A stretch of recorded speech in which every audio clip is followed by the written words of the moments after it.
Hello കൂട്ടുകാരെ, +2 മലയാളം പാഠപുസ്തകത്തിലെ രണ്ടാമത്തെ യൂണിറ്റിലെ ഒരു അധ്യായമാണ് അഗ്നിവർണ്ണൻ്റെ കാലുകൾ. കാവാലം നാരായണപ്പണിക്കർ രചിച്ച ഒരു തനത് നാടകമാണ് ഇത്. ഇതിലെ പ്രധാന കഥാപാത്രങ്ങൾ വിദൂഷകൻ, കേവലരാമൻ, ചിന്താരാമൻ, കൊത്തുവാൾ, രാജഗുരു, അടിച്ചുതളിക്കാരി എന്നിവരാണ്. ഈ നാടകത്തിൻ്റെ ആശയം നമുക്ക് നോക്കാം. കാവാലം നാരായണപ്പണിക്കർ എന്ന പ്രശസ്തനായ നാടകരചയിതാവിൻ്റെ തനത് നാടകമാണ് അഗ്നിവർണ്ണൻ്റെ കാലുകൾ. അയോധ്യയിലെ കൊട്ടാരമാണ് അഗ്നിവർണ്ണൻ്റെ കാലുകൾ എന്ന നാടകത്തിൻ്റെ പശ്ചാത്തലം. ആക്ഷേപഹാസ്യത്തിലൂന്നിയ നാടകമാണ് ഇത്. ഇതിലെ ഓരോ കഥാപാത്രങ്ങളും ഓരോ പ്രതീകങ്ങളാണ്. അഗ്നിവർണ്ണൻ എന്ന രാജാവ് പുരാണത്തിൽ സുഖലോലുപതയിൽ മുഴുകി സ്വന്തം ജനങ്ങളെ പരിഗണിക്കാതെ ഒടുവിൽ സ്വന്തം പരിചാരകന്മാരാൽ ചുട്ടുകൊല്ലപ്പെട്ടവനാണ്. അതുപോലെ ഇതിലെ വിദൂഷകൻ, കേവലരാമൻ, ചിന്താരാമൻ, കൊത്തുവാൾ, രാജഗുരു, അടിച്ചുതളിക്കാരി ഇവരെല്ലാം പ്രതീകങ്ങളായി മാറുന്നുണ്ട്. വിദൂഷകൻ, രാജഗുരു എന്നിവർ അധികാരം പിടിച്ചെടുക്കാൻ വേണ്ടി ശ്രമിക്കുന്നു. അതുപോലെ കൊത്തുവാളും അധികാരം പിടിച്ചെടുക്കാൻ ശ്രമിക്കുന്നവരുടെ പ്രതീകമാണ്. കേവലരാമൻ ഒരു സാധാരണക്കാരന്റെ പ്രതീകവും ചിന്താരാമൻ ഒന്നിലും ഇടപെടാതെ പുസ്തകം മാത്രം വായിച്ചിരിക്കുന്ന ബുദ്ധിജീവികളുടെ പ്രതീകവുമാണ്. അതുപോലെ അടിച്ചുതളിക്കാരി സ്വന്തം കർമ്മത്തിൽ മുഴുകിയിരിക്കുന്ന ഒരു സാധാരണക്കാരിയുടെ പ്രതീകമാണ്. ഇനി നമുക്ക് നാടകത്തിന്റെ ആശയം നോക്കാം. നാടകം ആരംഭിക്കുമ്പോൾ വിദൂഷകൻ തലയിലേറ്റിയ 2 മരക്കാലുകളുമായി പ്രവേശിക്കുന്നു. അതിനു പുറകെ കുറച്ച് സ്ത്രീകളും പുരുഷന്മാരും പ്രവേശിക്കുന്നുണ്ട്. അവർ രാജഭക്തരാണ്. വിദൂഷകൻ അവരോട്, എൻ്റെ തലയിലിരിക്കുന്ന ഈ കാലുകൾ നിങ്ങൾക്ക് വളരെ പരിചയമുള്ളതാണെന്നും അതിനാൽ ഇനി ഞാൻ പ്രത്യേകം പരിചയപ്പെടുത്തേണ്ട ആവശ്യമില്ലല്ലോ എന്നും ചോദിക്കുന്നു. ഈ കാലുകൾ എൻ്റെ പ്രിയപ്പെട്ട സുഹൃത്തും നിങ്ങളുടെ കണ്ടുകിട്ടാത്ത ദൈവവുമായ മഹാരാജാവിൻ്റെ കാലുകളാണെന്ന് പറഞ്ഞ് അവരെ പരിചയപ്പെടുത്തുന്നു. ജനങ്ങളെല്ലാവരും ആ കാലുകളെ വണങ്ങുന്നു. ആ മരക്കാലുകളോട് നിങ്ങളുടെ പരാതികൾ ബോധിപ്പിക്കാൻ പറഞ്ഞതിന് ശേഷം പതിവായി നടത്താനുള്ള പ്രാർത്ഥനകൾ ചൊല്ലിക്കോളാൻ പറയുന്നു. ജനങ്ങൾ കൈമണി കൊട്ടി പ്രാർത്ഥനാഗീതങ്ങൾ ചൊല്ലുന്നു. ആ മരക്കാലുകൾക്ക് സ്തുതിഗീതങ്ങൾ പാടുമ്പോൾ ഒരു വ്യക്തി പറയുന്നുണ്ട്, ആ കാലുകളും രാജാവും വിജയിക്കട്ടെ, പക്ഷേ അയോധ്യയിലെ പാവപ്പെട്ടവരായ നാം വിശപ്പടക്കാൻ എന്ത് ചെയ്യുമെന്ന്. ഈ ചോദ്യം ചോദിക്കുന്ന ആളെ വിദൂഷകൻ മറുചോദ്യം ചോദിച്ച് നാവടപ്പിക്കുകയാണ് ചെയ്യുന്നത്. വിശപ്പ് പോലുള്ള താണതരം കാര്യങ്ങളിൽ നാം വ്യാപൃതരാകാറുണ്ടോ എന്നാണ് വിദൂഷകൻ ചോദിക്കുന്നത്. ഈ ചോദ്യം ചോദിച്ച വ്യക്തി രാജസന്നിധിയിൽ അപശബ്ദം പുറപ്പെടുവിച്ചു എന്ന് പറഞ്ഞ് അയാളെ സംഘത്തിൽ നിന്ന് പുറത്താക്കുന്നു. ഇതിൽ നിന്നും രാജാവിനെതിരെ ചോദ്യം ചോദിക്കുകയോ പരാതികൾ പറയുകയോ ചെയ്യുന്നവരെ കൂട്ടത്തിൽ നിന്ന് പുറത്താക്കി ഒറ്റപ്പെടുത്തുന്നു എന്ന് മനസ്സിലാക്കാൻ സാധിക്കുന്നു. വീണ്ടും അവർ പ്രാർത്ഥനാഗീതം പാടുന്നു. പിന്നീട് രംഗത്തിലേക്ക് കേവലരാമനും ചിന്താരാമനും പ്രവേശിക്കുന്നു. കേവലരാമന് ഇവിടെയാകെ ദുർഗന്ധം തോന്നുന്നു എന്ന് പറയുന്നു. എന്നാൽ ചിന്താരാമൻ ഇതൊന്നും ബാധിക്കാത്ത മട്ടിൽ പുസ്തകവും വായിച്ച് ഇരിക്കുന്നു. കേവലരാമൻ സാധാരണക്കാരന്റെ പ്രതീകമാണ്. അവിടെ നടക്കുന്ന പ്രശ്നങ്ങളെപ്പറ്റി അയാൾ ബോധവാനാണ്.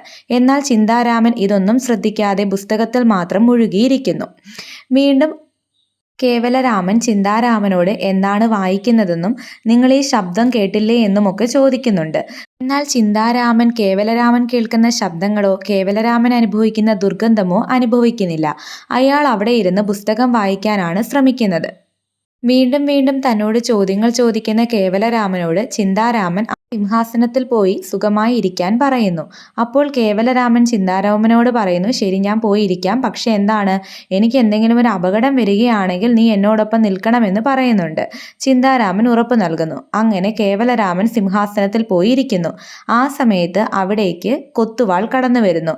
സിംഹാസനത്തിലിരുന്നതിന് കൊത്തുവാൾ കേവലരാമനോട് ദേഷ്യപ്പെടുന്നു. സിംഹാസനത്തിലിരുന്ന് രാജാവിൻ്റെ മരക്കാലുകളെ ശല്യപ്പെടുത്തി എന്ന് പറഞ്ഞ് കേവലരാമനെ കൊത്തുവാൾ ഉപദ്രവിക്കുന്നു. എന്നാൽ കൂടെ നിൽക്കാമെന്ന് ഉറപ്പ് നൽകിയ ചിന്താരാമൻ ഇതൊന്നും ശ്രദ്ധിക്കാതെ പുസ്തകവും വായിച്ച് ഇരിക്കുന്നു. അടികൊണ്ട് താഴെ വീണ് കിടക്കുന്ന കേവലരാമൻ കൊത്തുവാളിനോട് ചോദിക്കുന്നു, ഇവിടെ രാജാവുണ്ടോ എന്ന്. ഇപ്പോൾ മനസ്സിലായില്ലേ എന്ന് ചോദിക്കുമ്പോൾ വീണ്ടും കേവലരാമൻ പറയുന്നു, ഇനി നിങ്ങളാണോ അഗ്നിവർണ്ണ രാജാവ്? കാരണം എന്നെ തെറ്റ് ചെയ്തു എന്ന് പറഞ്ഞ് ശിക്ഷിക്കുന്നത് നിങ്ങളല്ലേ, അപ്പോൾ നിങ്ങളാണോ ഇനി രാജാവ് എന്ന് ചോദിക്കുന്നു. അപ്പോൾ കൊത്തുവാൾ പറയുന്നത് തങ്ങൾക്ക് ഇഷ്ടമുള്ളതുപോലെ വിശ്വസിക്കാം എന്നാണ് പറയുന്നത്. എന്നെയാണ് രാജാവെന്ന് വേണമെങ്കിൽ എന്നെയാണെന്ന് കരുതാം, ഇനി വേറെ ആരെങ്കിലും ആണ് രാജാവെന്നുണ്ടെങ്കിൽ അങ്ങനെ കരുതാം എന്ന് പറയുന്നു. അതായത് അവിടെ കൃത്യമായ ഒരു രാജാവില്ല. രാജാവിൻ്റെ അധികാരം ആര് പ്രയോഗിക്കുന്നു? കൊത്തുവാൾ പ്രയോഗിക്കുന്നു. മാത്രവുമല്ല, താൻ ഇവിടെ വന്നത് തൻ്റെ ചില സങ്കടങ്ങൾ രാജാവിനോട് പറയാനാണ് എന്ന് കേവലരാമൻ പറയുന്നു. എന്താണ് സങ്കടമെന്ന ചോദ്യത്തിന് ഇവിടെ ഒരു രാജാവില്ല എന്നതാണ് തൻ്റെ സങ്കടമെന്ന് കേവലരാമൻ പറയുന്നു. അതിന് ചിന്താരാമൻ ഞാനാണ് രാജാവെന്നും ആ ഇരിക്കുന്നത് എൻ്റെ കാലുകളാണ് എന്നും പറയുന്നു. കൊത്തുവാൾ അതിന് ദേഷ്യപ്പെടുമ്പോൾ കേവലരാമൻ പറയുന്നു ഞാനാണ് രാജാവ്, അതെൻ്റെ കാലുകളാണ് എന്ന് പറയുന്നു. അതായത് രാജാവിനെ ആരും കണ്ടിട്ടില്ലാത്തത് കൊണ്ട് തന്നെ താനാണ് രാജാവെന്ന വാദം ഉയർത്തുകയാണ്. പിന്നീട് രാജാവിന് പുസ്തകം വായിക്കാൻ പോലും സമയമില്ലാത്തതുകൊണ്ട് മറ്റൊരാളെ കൊണ്ട് വായിപ്പിച്ച് പുസ്തകങ്ങളെല്ലാം കേൾക്കാറുണ്ടെന്ന് കൊത്തുവാൾ സൂചിപ്പിക്കുന്നു. പ്രജകളുടെ കാര്യം നോക്കാനോ പുസ്തകം വായിക്കാൻ പോലുമോ രാജാവിന് സമയമില്ല എന്ന് ഇതിൽ നിന്ന് വ്യക്തമാകുന്നു. രാജാവിന്റെ എഴുന്നള്ളത്തിനെ സൂചിപ്പിക്കുന്ന കൊമ്പുവിളി കേൾക്കുന്നു. എന്നാൽ അവിടേക്ക് പ്രവേശിക്കുന്നത് രാജഗുരുവാണ്. അപ്പോൾ എല്ലാവർക്കും വീണ്ടും സംശയമാകുന്നു ഇനി രാജഗുരുവാണോ രാജാവെന്ന്. പരാതി പറയാൻ വന്ന കേവലരാമനെയും ചിന്താരാമനെയും അവർ വിദൂഷകരാക്കി മാറ്റുന്നു. അതിലൂടെ അവർ പറയുന്ന കാര്യങ്ങളൊന്നും ന്യായമല്ലാത്തതും തമാശയുമായി തീരുന്നു. അപ്പോൾ കേവലരാമൻ ചോദിക്കുന്നുണ്ട്, ഈ കാലുകൾക്ക് പകരം രാജാവിന്റെ ചെവി ഇവിടെ വെച്ചുകൂടായിരുന്നോ? അങ്ങനെയാണെങ്കിൽ ഞങ്ങൾക്ക് ആ ചെവികളോട് പരാതി പറയാമായിരുന്നില്ലേ എന്ന് ചോദിക്കുന്നു. രാജഗുരു പറയുന്നത്, നിങ്ങൾ എന്നോട് പരാതി പറഞ്ഞാൽ മതി, ഞാനാണ് രാജാവിന്റെ ചെവി എന്ന് പറയുന്നു. ഈ രാജഗുരു മരിച്ചുപോയ രാജാവിന്റെ വിദൂഷകനായിരുന്നു എന്നും ആ രാജാവ് മരിച്ചുപോയതാണോ കൊന്നുകളഞ്ഞതാണോ എന്നുപോലും ഉറപ്പില്ല എന്നും ഇപ്പോഴുള്ള വിദൂഷകനാണ് നേരത്തെ രാജഗുരു ആയിരുന്നത് എന്നും അവർ പറയുന്നു. പിന്നീട് രാജഗുരു രാജാവിന്റെ സിംഹാസനത്തിലിരിക്കുന്നു. സിംഹാസനത്തിന് വേണ്ടി കേവലരാമനും ചിന്താരാമനും രാജഗുരുവും തമ്മിൽ വാക്തർക്കങ്ങൾ ഉണ്ടാകുന്നു. വീണ്ടും രാജാവിന്റെ വരവിനെ സൂചിപ്പിക്കുന്ന കൊമ്പുവിളി മുഴങ്ങുകയും വിദൂഷകൻ കടന്നു വരികയും ചെയ്യുന്നു. താൻ രാജാവിന്റെ ഉറ്റ തോഴനാണെന്നും അതുകൊണ്ടാണ് കുഴലൂത്തുകാർ തനിക്ക് വേണ്ടി കുഴലൂതുന്നത് എന്നും വിദൂഷകൻ പറയുന്നു. താൻ രാജാവിന്റെ കാലുകൾ തിരികെ കൊണ്ടുപോകാൻ വന്നതാണ് എന്ന് വിദൂഷകൻ അറിയിക്കുന്നു. അപ്പോൾ കേവലരാമൻ വിദൂഷകൻ തന്നെയല്ലേ രാജാവ് എന്ന് വിദൂഷകനോട് ചോദിക്കുന്നു. വിദൂഷകനും രാജാവിന്റെ സിംഹാസനത്തോട് താല്പര്യമുണ്ട്. വിദൂഷകൻ ആ സിംഹാസനത്തിലിരിക്കാൻ ശ്രമിക്കുന്നു. കാരണം ഈ കാലിലൂടെ പരാതികളെല്ലാം കേൾക്കുന്നത് താനാണെന്ന് വിദൂഷകൻ പറയുന്നു. എന്നാൽ വിദൂഷകൻ അവിടെ ഇരിക്കാൻ കൊത്തുവാൾ അനുവദിക്കുന്നില്ല. മാത്രമല്ല നിയമം ധിക്കരിക്കാൻ സമ്മതിക്കില്ല എന്ന് പറയുന്നു. എന്നാൽ ഈ നിയമമൊക്കെ എഴുതുന്നത് താനാണെന്ന് വിദൂഷകൻ പറയുന്നു. അതുകൊണ്ട് എനിക്ക് ആ സിംഹാസനത്തിൽ ഇരിക്കാമെന്നും പറയുന്നു. എന്നാൽ കൊത്തുവാൾ വിദൂഷകനെ സിംഹാസനത്തിലിരിക്കാതെ തള്ളി താഴെയിടുന്നു. വീണ്ടും കേവലരാമൻ തൻ്റെ പരാതി പറയുന്നു. ഇവിടെ ഒരു രാജാവില്ല എന്നതാണ് തൻ്റെ പരാതി. അങ്ങനെ വീണ്ടും എന്ത് ചെയ്യുന്നു, രാജാവിൻ്റെ വരവിനെ സൂചിപ്പിക്കുന്ന കൊമ്പുവിളി മുഴങ്ങുന്നു. ഇത്തവണ എന്തായിരിക്കും, രാജാവ് തന്നെ ആയിരിക്കുമെന്ന് ഉറച്ചു വിശ്വസിച്ചിരിക്കുമ്പോൾ മുറ്റമടിക്കുന്ന ചൂലും കിണ്ടിയിൽ വെള്ളവുമായി അടിച്ചു തെളിക്കാരി പ്രവേശിക്കുന്നു. ഇനിയപ്പോൾ രാജാവ് എന്നതൊരു സ്ത്രീയാണോ എന്ന് കേവലരാമന് സംശയം തോന്നുന്നു. അവളോട് തന്നെ തൻ്റെ സംശയം ചോദിക്കുമ്പോൾ അല്ല, താൻ ഇവിടുത്തെ അടിച്ചുതളിക്കാരിയാണ് എന്ന് അവൾ പറയുന്നു. അടിച്ചുതളിക്കാരിയുടെ പ്രവേശനത്തിനും കുഴലൂത്തുകാരുടെ പാട്ട് വേണമോ എന്ന് കേവലരാമൻ സംശയിക്കുന്നു. അടിച്ചുതളിക്കാരി കടന്നു വന്ന് തൻ്റെ ജോലി കൃത്യമായി ചെയ്യുന്നു. അവൾക്ക് ആരെ പറ്റിയും പേടിയില്ല. അവൾ തൻ്റെ ജോലി ചെയ്യാൻ വേണ്ടി വന്നയാണ്. അവൾ ആരെയും കാര്യമാക്കാതെ അവിടെയുള്ള ചവറുകളെല്ലാം അടിച്ചു വാരാൻ തുടങ്ങുന്നു.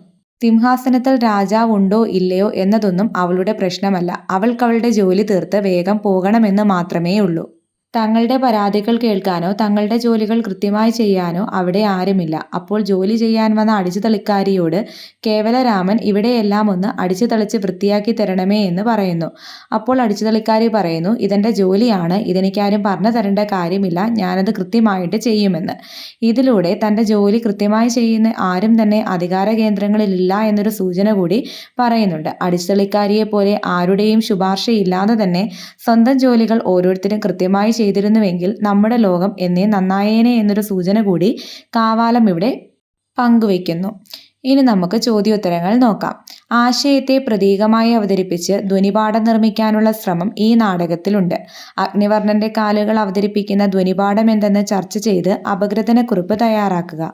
ധ്വനി എന്നതിന് പ്രതീകവൽക്കരിക്കുക, ധ്വനിപ്പിക്കുക എന്നൊക്കെയാണ് അർത്ഥം. നൃത്തത്തിന് വളരെയധികം പ്രാധാന്യം കൊടുത്ത് കാവാലം നാരായണ പണിക്കർ രചിച്ച തനത് നാടകമാണ് അഗ്നിവർണ്ണന്റെ കാലുകൾ. അധികാരത്തിന്റെ ജീർണതയെ കൃത്യമായി ആവിഷ്കരിക്കാൻ ഈ നാടകത്തിന് കഴിഞ്ഞിട്ടുണ്ട്. ഈ നാടകത്തിൽ അധികാരത്തിന്റെ ഏറ്റവും വലിയ ചിഹ്നമായി അവതരിപ്പിക്കപ്പെടുന്നത് അഗ്നിവർണ്ണന്റെ കാലുകളാണ്. അയോധ്യയിലെ ജനങ്ങളെല്ലാം വണങ്ങുന്നത് ഈ കാലുകളെയാണ്. രാജഭരണകാലത്ത് ഭരണം എന്നത് ഒരു പ്രതീകാത്മക യജ്ഞമായിരുന്നു. കാണാമറയത്തിരുന്ന് ഭരണം നടത്തുക എന്നുള്ളതായിരുന്നു അന്നുണ്ടായിരുന്നത്. ഇന്നും ചില ഏകാധിപതികൾ അങ്ങനെ ചെയ്യാറുണ്ട്. കാലുകൾ മാത്രം വെച്ച് ഭരണം നടത്തുന്ന രാജാവാണ് നാടകഭാഗത്തുള്ളത്. രാജാവ് ഉണ്ടോ ഇല്ലയോ എന്ന് പോലും ജനങ്ങൾക്ക് തീർച്ചയില്ല. ഉണ്ടെങ്കിൽ തന്നെ രാജാവ് സുഖലോലുപമായ ജീവിതം നയിക്കാൻ വേണ്ടി 2 മരക്കാലുകൾ ജനങ്ങൾക്ക് നൽകിയിട്ട് പോയിരിക്കുകയാണ്. ഏകാധിപത്യം, സ്വജനപക്ഷപാതം, അധികാരവടംവലി, ധൂർത്ത് ഇതിന്റെയെല്ലാം ഫലമായി ഉണ്ടാകുന്ന അധികാര ജീർണത ഇവ എല്ലായിടത്തും ഒരുപോലെ തന്നെയാണ്. അത് നാടകത്തിനായാലും സമകാലിക സമൂഹത്തിനായാലും ഒരുപോലെയാണ്. ഈ നാടകം അവയെല്ലാം വിമർശിക്കുന്നു. പ്രജകളോട് താല്പര്യമുള്ള രാജാവാണെങ്കിൽ തന്റെ കടമകൾ കൃത്യമായി പൂർത്തീകരിക്കാൻ ശ്രമിക്കും. എന്നാൽ ഈ നാടകത്തിലെ രാജാവ് പ്രജകൾക്ക് മുൻപിലേക്ക് വരുന്നതേയില്ല. മാത്രവുമല്ല, രാജാവ് മരിച്ചോ ജീവനോടെയുണ്ടോ എന്ന് പോലും പ്രജകൾക്കറിയില്ല. പ്രജകളുടെ പ്രശ്നങ്ങൾ ഒന്നും തന്നെ രാജാവ് പരിഗണിക്കുന്നില്ല.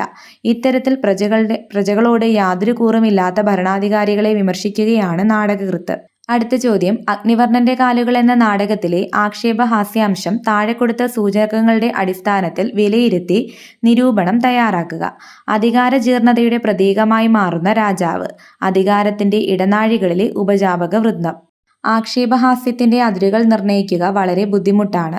ഇവിടെ ആദ്യം തന്നിരിക്കുന്ന വാക്യത്തിൽ രാജാവിനെതിരെയുള്ള ആക്ഷേപഹാസ്യമാണ് ഉള്ളത്. അഗ്നിവർണ്ണൻ എന്ന രാജാവ് അരാജകത്വത്തിന്റെ പ്രതീകമാണ്. പുരാണത്തിലെ അഗ്നിവർണ്ണ രാജാവ് ഭോഗാസക്തി മൂലം ക്ഷയരോഗം ബാധിച്ച് പരിചാരകന്മാരാൽ ചുട്ടുകൊല്ലപ്പെട്ടവനാണ്. സ്വന്തം കുലത്തിനും പേരിനും കളങ്കമുണ്ടാക്കിയവനാണ് ആ രാജാവ്. ആ പേരും കാലുകളും നാടകത്തിൽ പ്രതീകങ്ങളായി മാറുന്നു.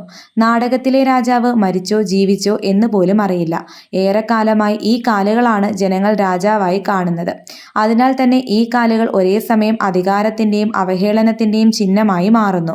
വർത്തമാനകാലത്തിൽ പലയിടങ്ങളിലും നിലനിൽക്കുന്ന അധികാര ജീർണതയാണ് ഈ കാലുകളിലൂടെ പ്രതീകവൽക്കരിക്കുന്നത്. കാലുകൾ അത്തരത്തിലുള്ള അധികാര ജീർണതയ്ക്കെതിരെയുള്ള ആക്ഷേപഹാസ്യമാണ്. രണ്ടാമത്തെ വാക്യത്തിൽ അധികാരത്തിന്റെ ഇടനാഴികളിലെ ഉപജാപക വൃന്ദത്തെപ്പറ്റി പറയുന്നു. അധികാരത്തിലേക്ക് കടക്കാനുള്ള കുറുക്കുവഴികളുമായി എപ്പോഴും അതിന്റെ ഇടനാഴികളിൽ ഒരു കൂട്ടർ ഉണ്ടാകും. നാടകത്തിലും അങ്ങനെയുള്ളവർ ഉണ്ട്. രാജാവിന്റെ അഭാവത്തിൽ അധികാരം കൈക്കലാക്കാൻ ആഗ്രഹിക്കുന്നവർ. സമ്പത്തും അധികാരവും മാത്രമാണ് അവർ ആഗ്രഹിക്കുന്നത്. ചിലപ്പോൾ രാജാവിനേക്കാൾ അധികാരം തങ്ങൾക്കാണ് എന്ന മട്ടിൽ അവർ ഭരണം നടത്താൻ ശ്രമിക്കുന്നു.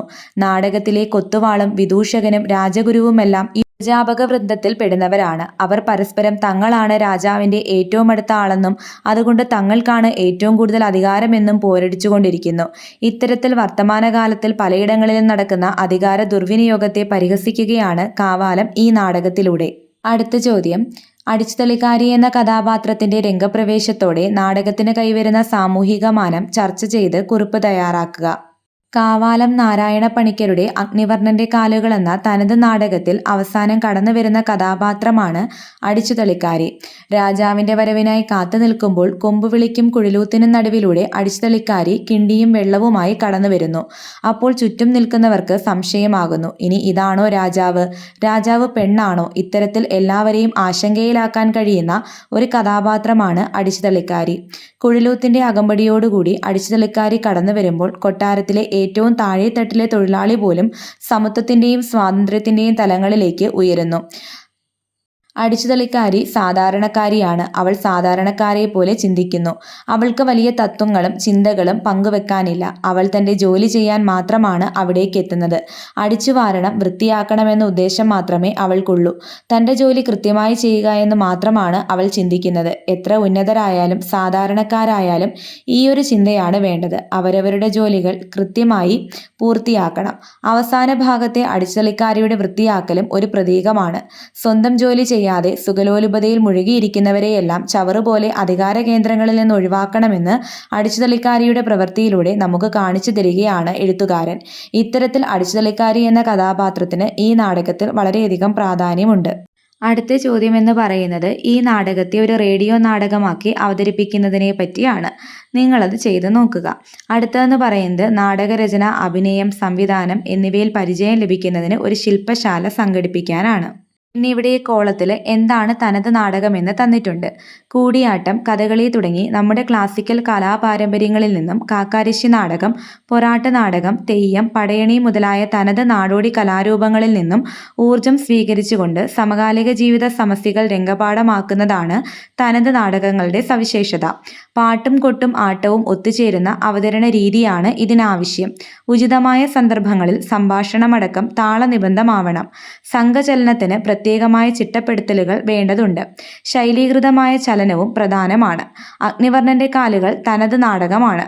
ഇത് അവതരിപ്പിക്കുമ്പോൾ തുറന്ന രംഗവേദിയാണ് പലപ്പോഴും സ്വീകരിക്കാറുള്ളത്. നിങ്ങളുടെ അഭിപ്രായങ്ങളും നിർദ്ദേശങ്ങളും കമൻറ്റുകളായി അറിയിക്കൂ. വീഡിയോ ഇഷ്ടമായാൽ ലൈക്ക് ചെയ്യൂ, സബ്സ്ക്രൈബ് ചെയ്യൂ. താങ്ക് യു കൂട്ടുകാരെ.